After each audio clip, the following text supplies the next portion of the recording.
রিকশার এই প্যাডেলটা শুধু একটি গাড়ি চালায় না, এটা চালায় একটি সংসার। এই মানুষটি হয়তো ভোরে ঘুম থেকে বেরিয়েছেন আর ফিরবেন তখন যখন শহরের আলো নিভে আসবে। সারাদিনের ঘাম, ক্লান্তি আর নীরব সংগ্রামের বিনিময়ে তিনি শুধু একটা জিনিস চান, বাড়িতে ফিরে যেন বলতে পারেন, আজও পরিবারের জন্য কিছু নিয়ে এসেছি। হয়তো তার নিজের অনেক ইচ্ছে আছে, কিন্তু সন্তানের হাসির কাছে, পরিবারের প্রয়োজনের কাছে সেই ইচ্ছাগুলো নীরব হয়ে যায়।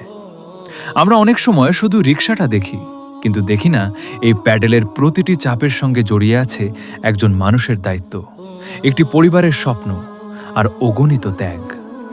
তাই কোনো পরিশ্রমী মানুষকে কখনো ছোট করে দেখবেন না, কারণ তার কপালের প্রতিটি ঘামের ফোঁটা হয়তো কারো রাতের খাবার, কারো স্কুলের খাতা, কারো ওষুধ বা কারো মুখের হাসি হয়ে ফিরে আসে। যদি পারেন, এমন মানুষদের সম্মান করুন, কারণ পৃথিবী এখনও টিকে আছে তাদের নীরব পরিশ্রমের উপর।